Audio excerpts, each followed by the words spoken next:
여러분, 사람들은 저마다 자신이 처한 환경, 또 물질, 어떤 관계, 또 때로는 어떤 분들에겐 건강에 따라서 이 정해놓은 한계들이 있습니다.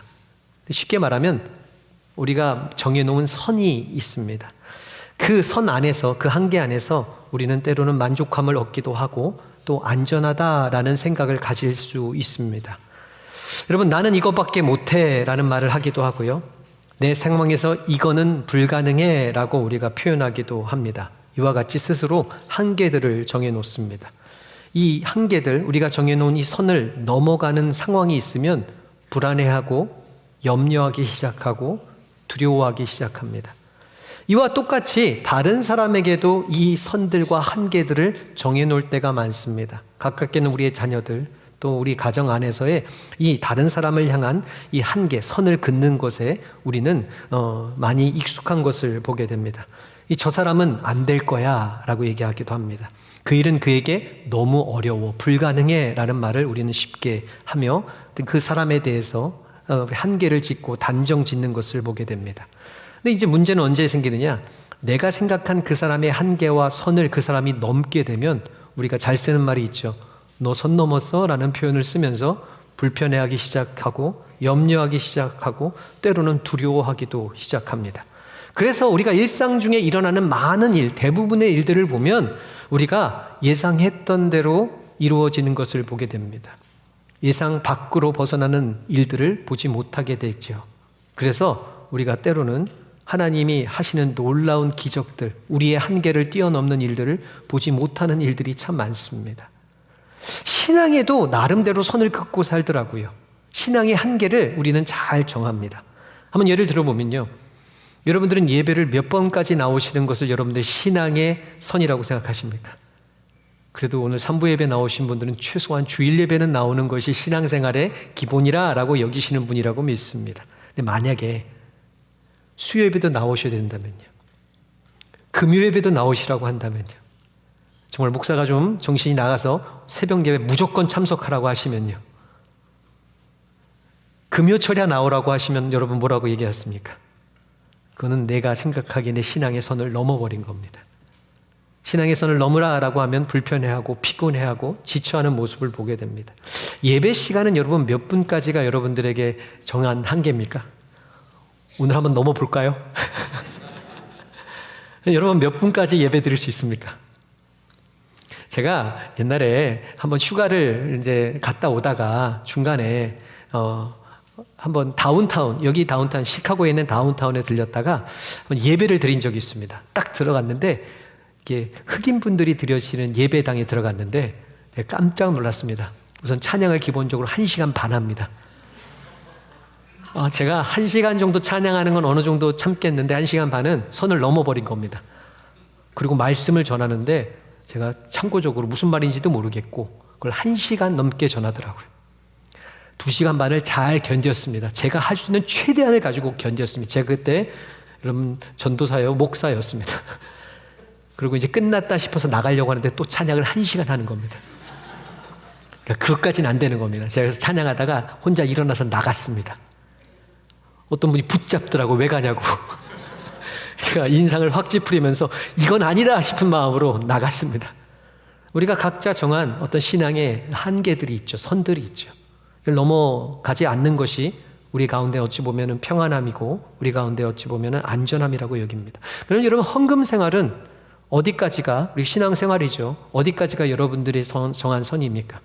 주일 예배 드리는 건 괜찮고 주일 헌금 드리는 건 괜찮은데 어느 날 감사 헌금 드리라고 하면 싫어합니다. 11조를 드리나 저건 선 넘은 겁니다. 우리가 각자마다 나름대로 신앙의 선도 우리가 정하고 살아가는 것을 보게 됩니다. 그런데 어느 순간인가 보니까 하나님에 대해서도 우리가 선을 긋습니다. 우리도 하나님과의 적절한 선을 유지하죠. 나도 넘어가지 않고 하나님도 넘어오면 안 됩니다. 그렇기 때문에 하나님이 베푸시고자 원하는 이 선 밖에서 일어나는, 한계 밖에서 일어나는 기적들도 우리는 인정하지 않습니다. 우리 안에서, 우리 지식 안에서 감기 정도 낫게 해주신 것은 괜찮습니다. 암은 안 됩니다. 다른 자녀의 문제는 오케이지만 내 자녀는 하나님 오셔도 안 된다라고 우리가 단정 지어놓고 선을 걷고 신앙생활하게 되는 것을 보게 됩니다. 그렇기 때문에 우리는 하나님이 선 넘어서 역사하시는 기적들을 보지 못할 때가 너무나 많습니다. 그래서 한국에서는, 우리 한국 신앙, 우리 문화권에서는 항상 여러분 특별이라는 말을 붙이지 않습니까? 특별 새벽기도. 이번 이 기간 동안 한번 특별히 선을 넘어보자는 얘기입니다. 여러분들이 정한 한계를 이 기간만큼은 넘어보자. 특별 금식.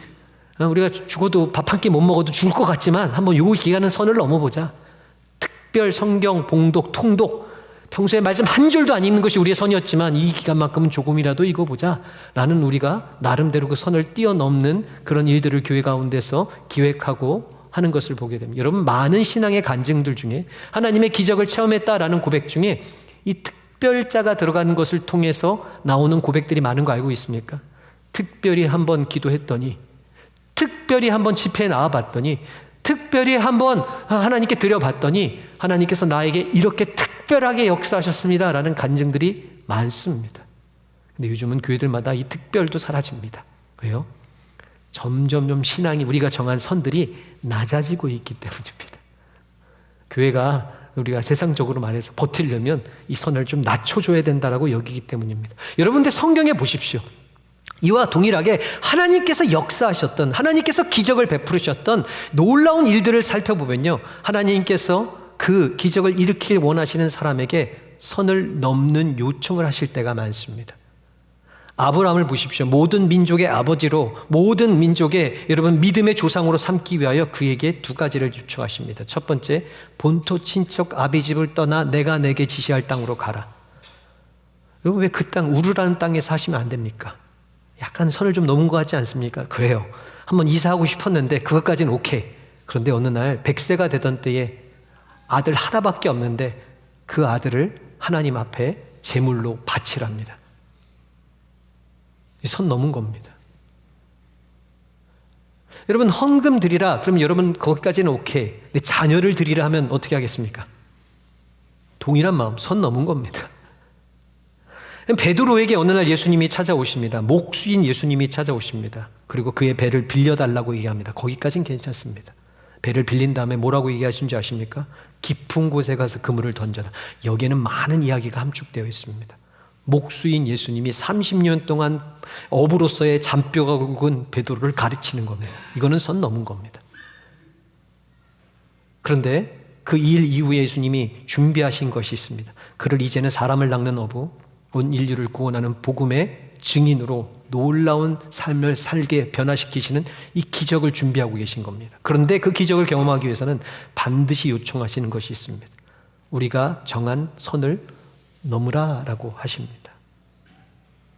모세를 부르십니다. 모세에게는 다시 말씀하십니다. 다시 애굽으로 돌아가랍니다.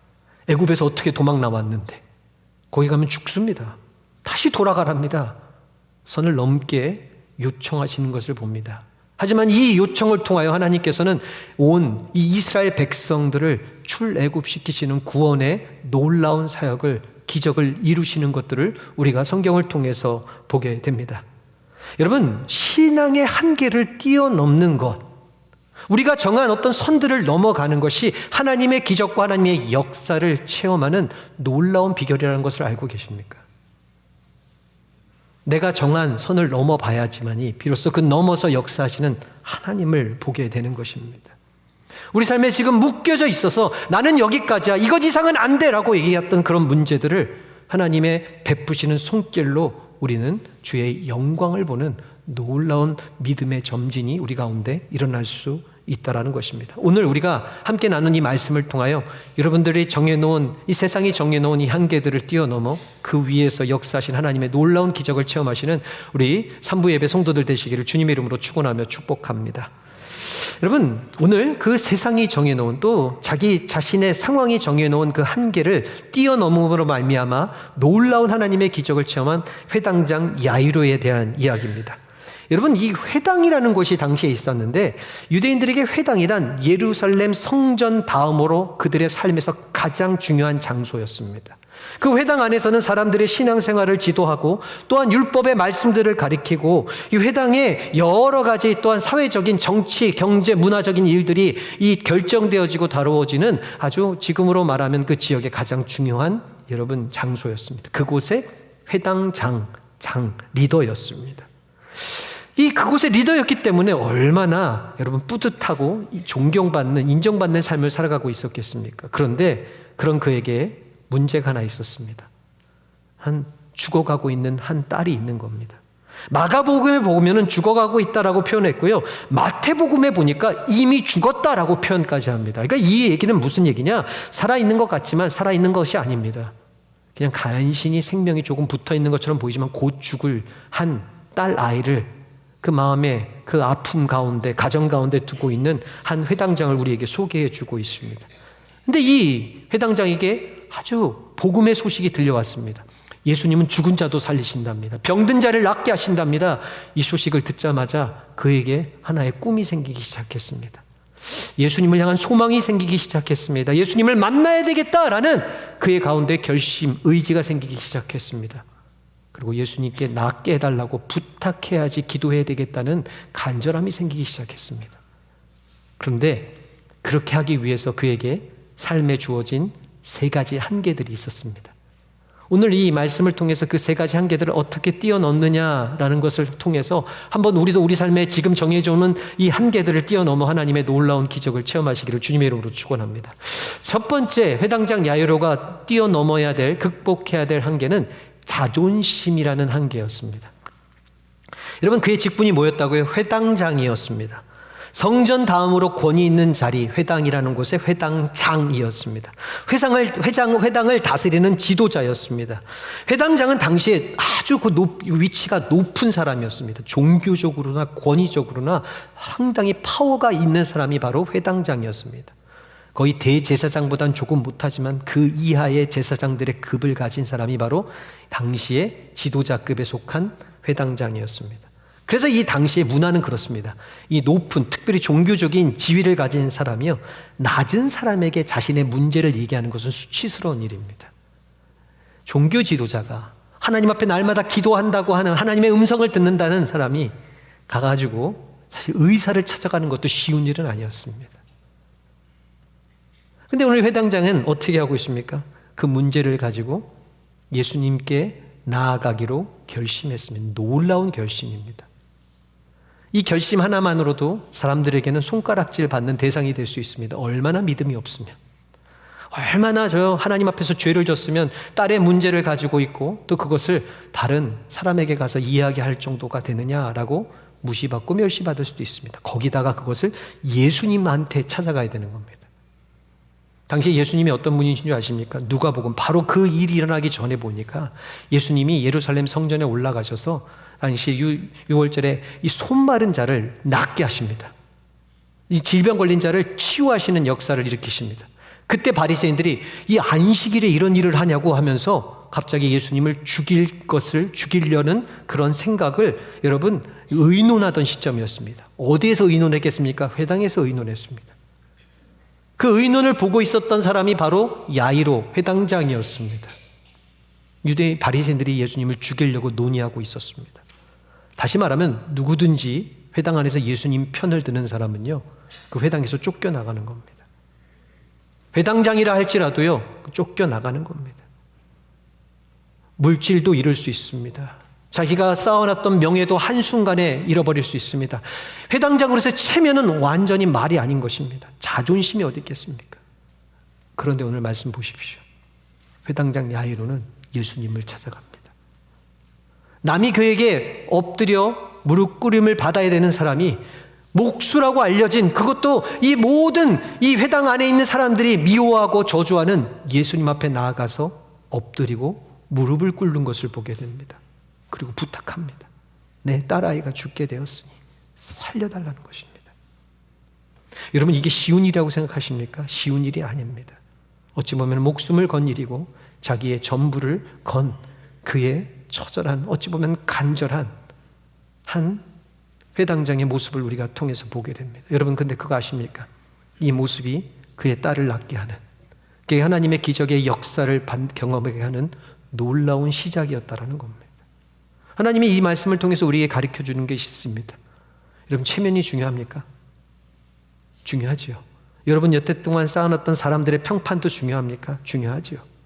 근데 지금 여러분들의 삶에 해결되지 않는 문제, 때로는 신분의 문제, 어떤 분들에겐 건강의 문제, 어떤 분들에겐 자녀의 문제보다 여러분들의 체면이 더 중요하십니까? 저에게는 체면이 더 중요했습니다. 제 둘째 아들이 이 조산으로 일찍 태어났죠. 아프게 태어난 겁니다. 근데 죄송한 얘기지만 너무 부끄러웠습니다.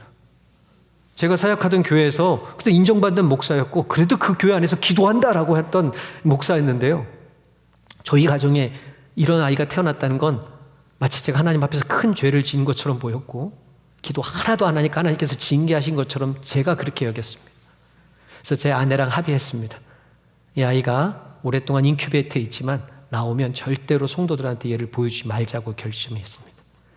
1년 반 동안 제 아내가 교회 안에서 이 아이를 포대기에 싸매고 절대로 얼굴 누구에게도 보여주지 않았습니다. 예배만 딱 드리면 집으로 바로 가게 했습니다. 그리고 저는 어떻게 한 줄 아십니까? 제가 그토록 중요시 여겼던 체면은 지켰습니다. 명예는 지켰습니다. 무엇보다도 사역 열심히 했고요. 사람들에게 인정받았고 좋은 목사라는 여러분 평판도 얻었습니다. 근데 어느 날 1년 반째 되는 날 집에 가봤더니 저희 두 자녀와 제 아내가 이 독감에 걸려서 일어나지도 못하고 밥도 못 먹고 그냥 시름시름 누워있는 것을 순간 봤습니다. 순간 제 마음간에 탁 드는 생각이 목사로서의 체면은 지켰는데 자존심은 지켰는데 제 가정은 잃은 겁니다. 그때 제 마음속에 하나님께서 주시는 그런 음성이 저에겐 이와 같이 들렸던 것 같습니다. 너가 도대체 무엇을 지켰느냐라는 겁니다. 어떤 알량한 어떤 목사로서의 자존심, 권위는 지켰는지 모르겠지만 하나님께서 돌보라고 하나님께서 너의 생명처럼 여기라는 제 가족의 생명은 잃어버린 겁니다. 그걸 잃도록 생각하니까 제 믿음이 하나도 없더라고요. 그때 참 많이 당황했습니다. 그리고 그 다음날 담임 목사님을 찾아가서 말씀드렸습니다. 목사님 사임하겠습니다. 목사님 왜 그러냐 그러는 겁니다. 예상하지 못한 겁니다. 목사님 지금 집의 상황이 이런데 더 이상 사역을 감당할 능력이 없습니다. 그리고 장로님들을 찾아가서 체면 다 불구하고 우리 자녀가 이렇게 아픈데 제가 여기서 더 이상 사역을 감당할 수 없습니다 하고 내려놨습니다. 그걸 말하는 순간 얼마나 좀 나름대로 수치스러운지 모릅니다. 그런데 여러분 그 일을 아십니까? 제 자존심을 내려놓고 하나님 앞에 무릎 꿇기로 결단했을 때 하나님께서 그분의 하시고자 하는 일들이 제 삶을 통해서 일어나기 시작한 겁니다. 제가 우리 이 토레스 종교 행정목사로 오게 되었습니다. 그것도 놀라운 기적입니다. 하나님께서 정말로 이 목회란 무엇인지에 대해서 가르쳐 주기 시작하신 겁니다. 여기에 놀라운 여러분 하나님께서 우리에게 가르쳐 주시고자 하는 지혜가 있습니다. 진리가 있습니다. 여러분 삶에 해결되지 않는 문제를 통해서 하나님의 베푸시는 기적과 능력을 경험하길 원하십니까? 그럼 무엇이 더 중요합니까? 여러분들이 쌓아왔던 명예? 다른 사람들의 평판? 열심히 모아왔던 돈? 내가 열심히 장만했던 집 한 채? 내 직장? 잘 생각해 보십시오. 이것이 내 자녀, 나에게 맡겨주신 영원한 생명을 얻는 믿음보다 중요하다고 생각하십니까? 그렇다고 여기신다면 우리는 내가 정해놓은 한계 안에서 내가 예상했던, 세상이 예상했던 일만 보게 될 것입니다.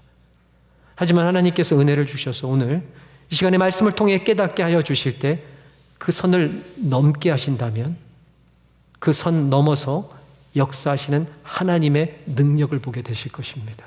오늘 야이로는 자신의 자존심이라는, 자신의 위치라는 한계를 내려놓고 주님 앞에 엎드렸을 때 하나님이 베푸시는 놀라운 생명의 역사를 경험했습니다. 바라코 원학기는 오늘 믿음의 성도들, 우리 3부 예배 성도들께서 야이로가 경험했던 이 놀라운 하나님의 손길 역사, 기적을 여러분의 삶 가정 가운데 묶여진 것 가운데 여러분 풀려지는 놀라운 그 은혜를 경험하시기를 주님의 이름으로 축원하며 축복합니다. 두 번째 야이로가 넘어야 될 한계는요, 내 계획이라는 한계입니다. 사람들마다 누구나 플랜 A가 있고 플랜 B가 있습니다. 조금 더 철저한 사람들은 플랜 C까지 있으시더라고요. 안 되면 이렇게 하고, 이거 안 되면 이렇게 하고. 여러분 몇 단계까지 가지고 있습니까? 자녀에 대한 플랜, 내가 하고 있는 사업에 대한 여러 가지 계획들이 있습니다. 그리고 거기에는요, 반드시 내 뜻대로, 내 생각대로 돼야 됩니다. 오늘 야이로에게도 이 플랜이 있었습니다. 예수님께 찾아가서 그래 자존심 다 꺾고 체면 다 불구하고 가서 엎드려서 살려달라고 하자. 그러면 예수님이 바로 따라오시겠지. 그랬더니 이 마가복음 5장 24절에 이렇게 하는 겁니다. 이에 그와 함께 가실세. 정말 계획대로 되는 겁니다. 좀 예수님이 그래도 바리새인들 좀 싫어하시니까, 이런 회당에 있는 사람들 좀 싫어하시니까 안 따라올 줄 알았더니 그래도 계획대로 따라오시는 겁니다. 바로 즉시. 그런데 이제 계획에 오차가 생기기 시작했습니다. 24절 보니까 큰 무리가 따라가며 예수님만 빨리 데리고 갈 줄 알았는데 갑자기 큰 무리가 같이 따라오는 겁니다. 그리고 문제는 에워싸서 예수님을 나가지 못하게 하는 겁니다. 화가 확 나겠죠. 그래, 내가 그래도 회당장인데 사람들 앞에 서는 사람인데 요거까지는 참을 수 있겠다 생각했는지 모르는데 갑자기 그 가운데서 이 마가복음에도 보면, 누가복음에도 보면 한 여인이 12해 동안 혈류병 앓은 여인이 기어가지고 나와가지고 예수님의 옷깃을 하나 붙잡는 겁니다. 그리고 나음을 얻었답니다. 그러면 그러고 끝나야 되는데 예수님이 누가 내 옷깃을 만졌느냐 물어보십니다. 이 여인이 접니다. 얘기하니까 이 여인하고 한참 대화를 나누십니다. 구원을 선포하시는 겁니다. 내 계획대로 이루어지지 않는 겁니다. 이맘때가 되면 예수님은 이미 집에 도착하셔서 내 딸에게 손을 얹고 기도하고 선포했을 때 아이가 살아나는 겁니다. 그런데 일이 지체되고 있는 겁니다. 그러한 과정 가운데 마가복음 5장 35절에 이러한 소식이 들립니다. 아직 예수께서 말씀하실 때 누구랑 말씀하셨습니까? 이 여인하고 말씀하셨을 때에 회당장의 집에서 사람들이 와서 회당장에 이르되 당신의 딸이 죽었나이다. 이제 선생님을 괴롭게 하지 마시고 보내십시오. 당신의 딸은 이미 죽었습니다. 끝났습니다. 여기에는 원망이 있었을 것입니다.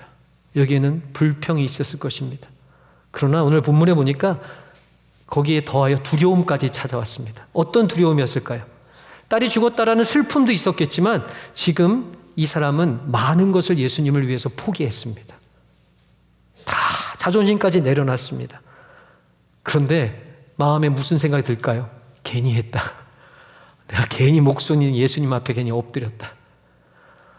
이제 내 직업도 잃게 될 것이고 이제는 우리 가족을 무엇을 통해서 먹여 살릴까 막 이런 두려움이 들었던 것 같습니다. 여러분 예수님도 아시듯이 마가복음서 5장 36절 이렇게 말씀하시는 겁니다. 예수께서 그 하는 말을 곁에서 들으시고 회당장에게 이르시되 두려워하지 말고 믿기만 하라 라고 말씀하십니다. 두려워하지 말라. 이 얘기는 뭔지 아십니까? 회당장은 지금 두려워하고 있었습니다.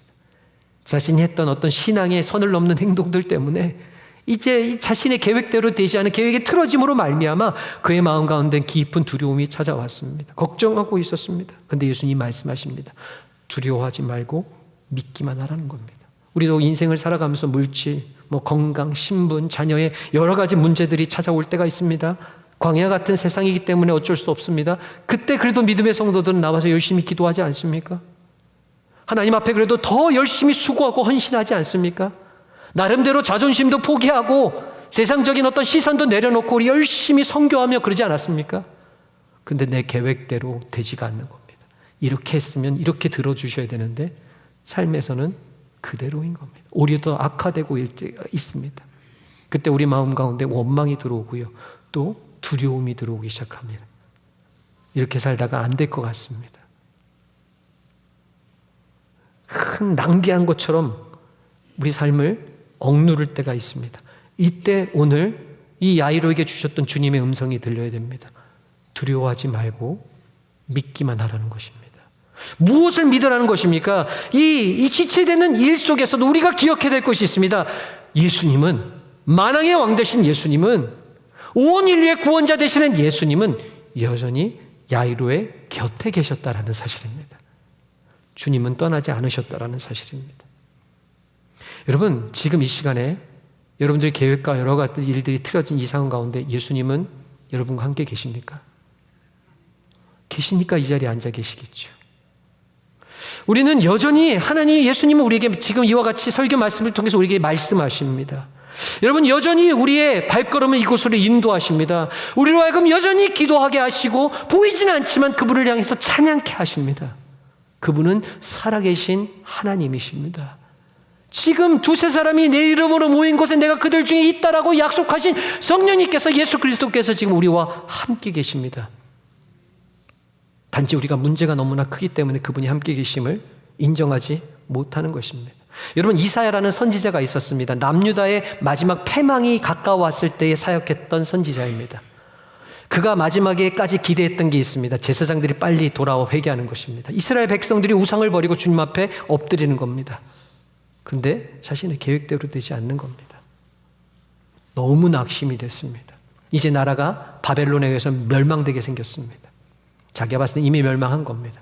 너무나 화가 나서 성전에 찾아갔습니다. 그리고 하나님께 항의를 합니다. 그때 하나님께서 이사야에게 이사야서 41장 10절의 말씀을 선포하십니다. 두려워하지 말라. 내가 지금 너와 함께하고 있지 않느냐. 놀라지 말라. 내가 지금 너의 하나님이 되시지 않느냐. 내가 결국에는 너를 도와줄 것이고 내가 나의 오른손으로 너를 붙들 거, 놓치지 않을 거 아니냐. 그러니 두려워하지 말라고 주님의 하시는 일을 보라고 말씀하십니다. 지금 우리에게 주시는 동일한 말씀입니다. 우리가 지금 인정하고 있는 것이 무엇입니까? 우리가 간구하고 있는 것이 무엇입니까? 하나님이 여러분과 함께 계십니다. 하나님이 여러분을 지켜주고 계십니다. 그리고 여러분들을 붙들고 계십니다. 그리고 하나님은 그분의 일들을 통하여 우리를 통하여 놀라운 일들을 반드시 이루실 것입니다. 우리가 이것을 바라봐야 되는 것입니다.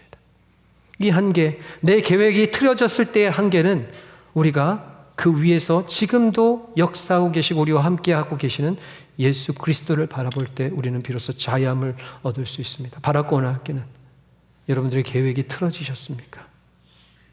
여러분들 생각대로 일이 진행되지 않아서 두려워하고 있습니까? 이 땅의 문제가 아니라 지금 나와 함께 계신 우리 주 예수 그리스도를 바라보시기를 주님의 이름으로 축원합니다. 주님께서 여러분들을 붙들고 계신다는 믿음을 여러분 우리 마음 가운데 새기시기를 주님의 이름으로 축원합니다.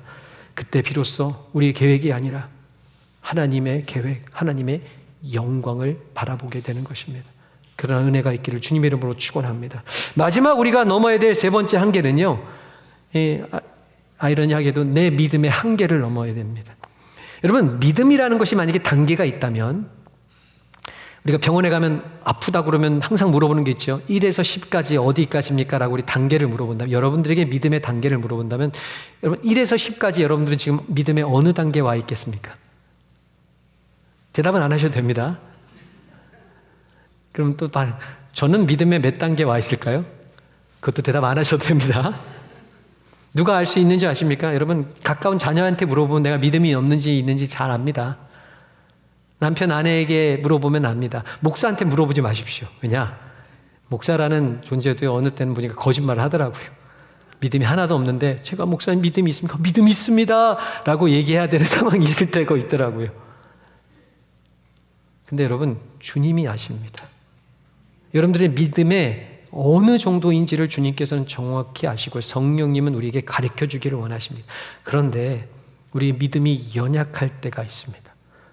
주로 믿음이 연약할 때 보면요, 어떻게 할 수 있느냐? 내 주변에 어떤 사람들이 있느냐를 보면 압니다. 누가복음 8장 52절 53절에 보니까 모든 사람이 아이를 위하여 울며 통곡하며 예수께서 이르시되 울지 말라, 죽은 것이 아니라 잔다 하시니 그들이 그 죽은 것을 아는 거로 비웃더라라고 얘기하고 있습니다.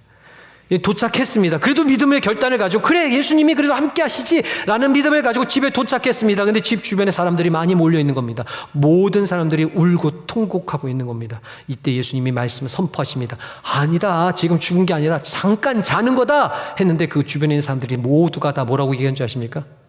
비웃고 있는 겁니다. 킥킬대고 있는 겁니다. 이 사람이 그렇습니다. 슬프다가도요, 조금만 마음에 빈정상한 일이 있으면 비웃는 것입니다. 근데 말씀해 보니까 예수님께서 누가복음 8장 51절에 그 집에 이르러 베드로와 요한과 야고보와 아이의 부모 외에는 함께 들어가기를 허락하지 아니하시는 장면을 보게 됩니다. 우리가 믿음이 약합니다.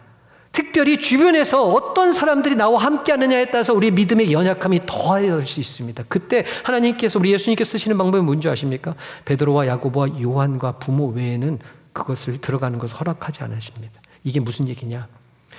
믿음의 사람들과 함께 하는 것이 너무 중요합니다. 우리 믿음의 연약함을 알면요, 여러분 너무나 쉬운 비결입니다. 하나님께서 믿음의 사람들과 함께 동역하라는 겁니다. 비관적인 사람들, 불평, 원망하고 자신들의 삶의 세상이 정해놓은 한계를 통해서 안 된다고 하는 사람들을 만나면 안 됩니다. 그들과 함께하면 나도 똑같아집니다. 예수님은 여러분 그들을 들어오지 못하게 하시고 믿음의 사람들과 함께 하십니다. 그리고 더 중요한 장면이 나옵니다. 누가복음 8장 54절입니다. 예수께서 갑자기 아이의 손을 잡고 불러 이르시되 아이야 일어나라 하시니, 오늘 우리가 읽은 본문의 마가복음 5장 41절에 보니까 그 아이의 손을 잡고 이르시되 달리다굼 하시니, 여기서 잡다라는 표현의 헬라어로 보니까 그냥 단순히 살포시 잡은 게 아닙니다. 꽉 붙들고 계십니다. 그리고 이 시제는 언제인 줄 아십니까? 이미 오랫동안 그 아이를 들어가자마자 잡고 계셨다라는 뜻입니다. 보십시오. 모든 사람이 손을 놨습니다. 아버지조차도 아마 손을 놨을 수 있습니다. 이미 죽었다라는 이야기에 이미 그 삶은 절망으로 바뀌어져 있습니다. 보십시오. 예수님만은 놓지 않고 계십니다. 예수님만은 그 손을 꽉 붙들고 계십니다. 그리고 오늘 말씀 보니까 그 아이에게, 죽은 아이에게 선포하십니다. 달리다굼, 이 소녀야 일어나라 라고 선포하십니다. 여기에 우리의 신앙의 한계를 넘어서는 놀라운 비결이 있습니다. 여러분, 우리는 각자의 삶 가운데 이미 포기해버리고 손 놔버린 삶의 문제들이 있습니다.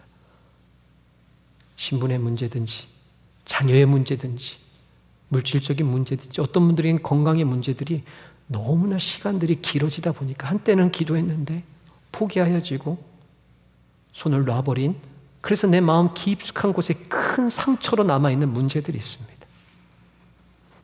근데 우리 주님은, 여러분 잘 보십시오. 우리는 놨지만 우리 예수님은 지금도 붙들고 계십니다. 지금도 그것을 향해서 선포하고 계십니다. 달리다굼 일어나라 라는 것입니다. 우리가 여기서 해야 될 것이 있습니다. 주님이 붙들고 있는 손을 붙드는 겁니다. 주님이 선포하시는 것처럼 우리도 선포하는 것입니다. 우리는 하나님의 형상대로 만들어진 하나님의 존귀한 자녀이기 때문에 우리는 그러할 능력이 있습니다. 이미 끝난 것처럼 보이고 이미 모두가 내려오고 포기하는 상황이라 할지라도 주님은 여전히 붙들고 계십니다. 제가 최근에 어떤 한 집사님을 만났는데 아버님의 영혼 구원을 위해서 정말로 오랫동안 기도하신 분입니다. 돌아가실 때가 마지막에 다가오시고 합니다. 그랬답니다. 이제 끝이구나. 안 되는구나. 근데 마지막에 하나님께서 갑자기 아버님의 마음을 돌이키셨답니다. 아주 깊은 불신자셨는데 예수님을 인정하게 만드신 다음에 돌아가시게 하셨다며, 저는 이것을 보면서 이렇게 여겼습니다. 그렇죠.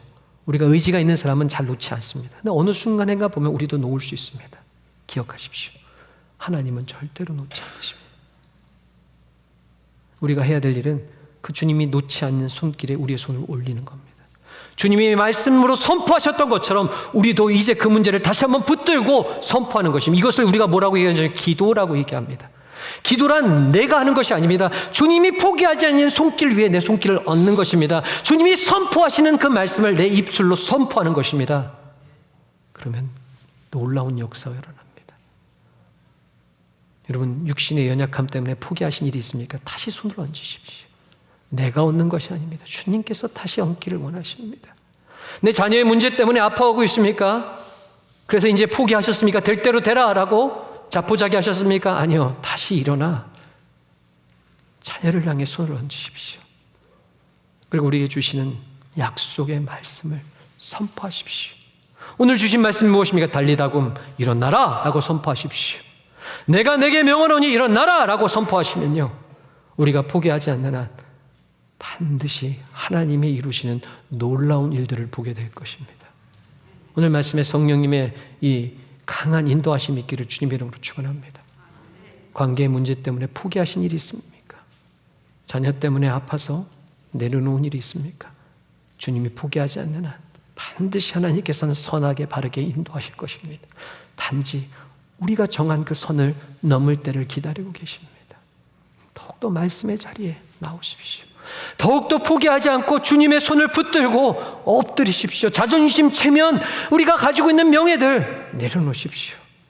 겸손함으로 지금 우리와 함께하고 계시고 여러분들을 지켜보고 계시며 여러분들을 살리길 원하시는 예수 그리스도를 붙드시기를 기도하심으로 나아가시기를 주님의 이름으로 축원합니다.